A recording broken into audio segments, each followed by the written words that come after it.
The important thing really is that we continually have myths presented to us.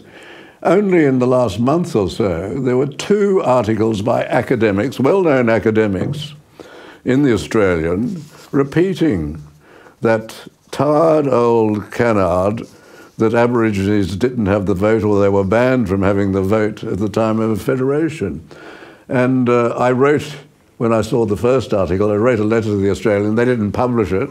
So on the second one, I wrote again and reminded them that they didn't publish it and that it contained a significant error, and they did in fact publish my letter. But it is so important. There's so many myths presented to the Australian people, and this is absolutely appalling, and that the Prime Minister who's pushing this referendum hasn't actually read the full Uluru Statement, having told us we should go and read the Karma report, the report done for the last government. He told us if you wanted more information, read that, but he hasn't bothered to read the full Uluru Statement. I find absolutely amazing that a Prime Minister would do that. Can I just summarise what I see as the substantial issue in all of this and see if you agree with it? And this is that you have a choice really of 2 things. The essence of the issue is this, in relation to bringing the Aboriginal people up to the same level, closing the gap, as they say.